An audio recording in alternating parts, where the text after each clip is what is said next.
fala mais para as mães quando suspeitar, né, que a criança tem uma disfunção da integração sensorial. Quais os sinais, quais os sintomas que ela tem? Primeiro, né, sempre aquilo que eu falei, é raro você ter um sistema, embora possa acontecer. O que é mais comum da gente ver, na verdade, são vários sinaizinhos. E os sinais, Isabela, até para as mães entenderem, depende um pouco em que etapa, a gente falou daquela etapa, né, entra a sensação, aí você vai registrar, então, entrou um som, aí eu vou ajustar o volume, como eu gosto de falar, depois que essa sensação entra, a gente precisa ajustar o volume, né? Quer falar assim, olha, essa sensação é importante ou não é? Então, também eu gosto de dar um exemplo que todo mundo já passou e passa, que é assim, quando a gente entra num consultório médico, a gente está lá apreensiva com algum resultado de exame, né? Vamos imaginar. Então, quando você entra no consultório, você presta atenção no quadro que está na parede, fala, que quadro bonito. Ou você presta atenção na música que está tocando, ou na conversa do paciente do lado. Você presta atenção na sensação do tato, que o ar-condicionado está ligado ou está desligado se está com calor. Ou seja, todas as sensações estão ali. Cadeira confortável, que eu estou sentada. Você presta atenção nessas coisas. Mas na hora que você senta na frente do médico, ele fala assim, olha, eu vou abrir o envelope, né? Vamos ver como é que tá. O que o seu corpo faz instintivamente? Porque a gente não pensa nisso. Ele filtra, ele ignora todas as outras sensações e foca só na sensação auditiva do que o médico está falando, que o barulho da sala do lado deixa de ser importante, o barulho do ar-condicionado deixa de ser importante, porque eu preciso prestar atenção aqui. Então, essa nossa capacidade de ignorar, né, que é inibir, como a gente fala, as sensações que não são relevantes naquele momento, e de priorizar o que é relevante, também é um processo muito, muito importante na alimentação. Que algumas crianças, elas não conseguem fazer isso. Então, elas continuam prestando atenção em tudo. E aí, algumas mães falam isso pra mim, nossa, Miriam, a primeira coisa que mais me incomoda é a dificuldade de atenção. E eu sempre falo, é uma dificuldade de atenção ou é um excesso de atenção em tudo? Porque, às vezes, é aquela criança que até consegue, se ela estiver num ambiente extremamente protegido de estímulo, mas ela dispersa muito fácil. Então, esse é um dos sinais, né, desse volume aí que pode estar tendo, dessa dificuldade de filtrar as informações. Um outro sinalzinho que pode aparecer nessas crianças com esse volume, que não ajusta o volume. Então, a sensação, ela está muito alta, entre aspas. O botão do volume do rádio está muito desregular e está alto. Ela pode ser uma criança que reage de uma forma exagerada. Por exemplo, a ficar suja, a se molhar. A criança cai um pingo de água na roupa e vira aquele escândalo, ela precisa trocar imediatamente. Aquela criança que se incomoda com várias roupas, não aceita usar roupa de frio de jeito nenhum, mesmo que estiver fazendo 5 graus.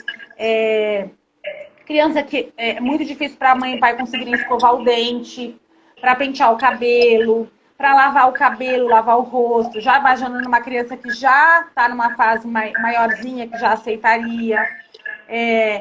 Não gosta de sujar, não aceita brincar das coisas da mesma idade. Terra, tinta, argila, barro, né? Um incômodo fora do esperado. Então, esse tipo de reação também a gente pode ver nessas crianças. Ou, Isabela, o contrário. Aquela criança que parece que reage pouco. Aquela criança que a mãe parece que relata que ela não sente dor, que ela bate e não reclama, que parece que as coisas caem da mão com muita facilidade. Aquela criança chamada de estabanada, porque tromba em tudo, bate em tudo, tropeça demais, porque essa sensação do corpo, da propriocepção, também está com o volume alterado, mas o volume está para menos. Então, também é comum a gente ver, ele é muito desastrado, ele é muito estabanado. Uma outra coisa que pode acontecer. Em algumas crianças, também o uso da força, ele pode ser exagerado, ou para mais ou para menos. Não é exagerado, não tem uma regulação. Então, aquela criança que vai pegar um copo de plástico, por exemplo, daqueles que amassam, e ela aperta o copo. Então, ela não tem essa leveza. Por outro lado, ela vai sentar no colo dos pais e ela bate no queixo, né? Ela não calcula a força que ela vai fazer e vai abraçar um amigo e exagera na força. Então, ou vai jogar um objeto, abrir uma porta, parece que é sempre mais bruto, como os pais falam.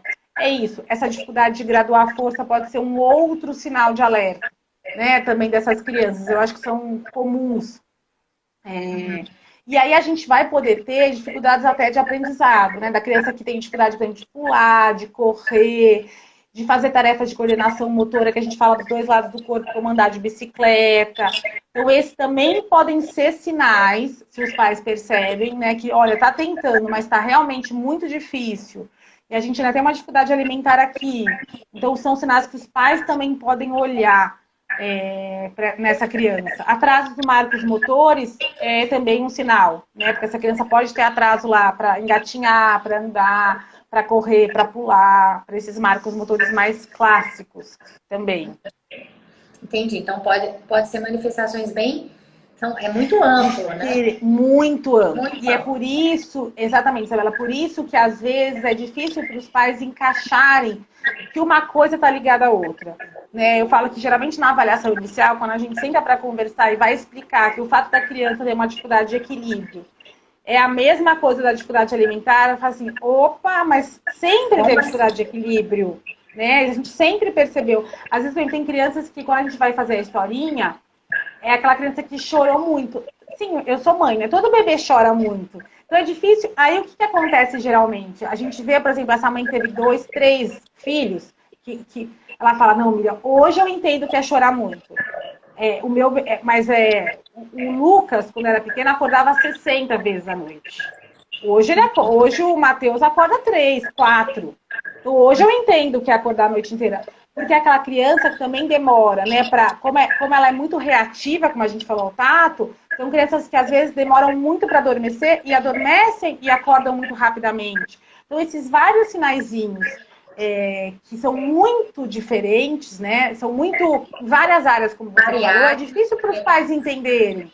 Dificuldade de amamentação é um relato muito comum dessas crianças também. Então, às vezes, antes da introdução alimentar, você vai conversar com o pediatra já traz, olha, foi uma amamentação super difícil. Quer dizer que toda criança que seja difícil amamentar tem uma dificuldade? Não, né? Porque também é um processo difícil.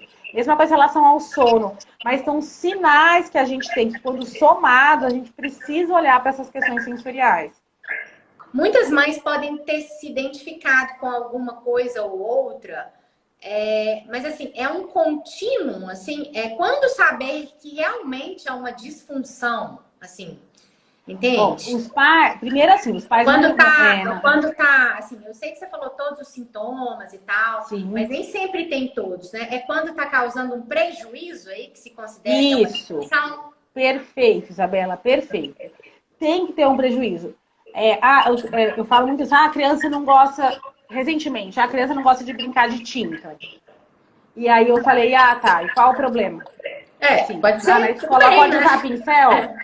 Uhum. Ela pode usar pincel? Pode. Então, assim, né, então não vamos transformar as particularidades em disfunção. Isso. Ela precisa trazer um prejuízo. Então, a criança tem dificuldade para se alimentar, ou a criança que não para, e isso interfere no desempenho escolar.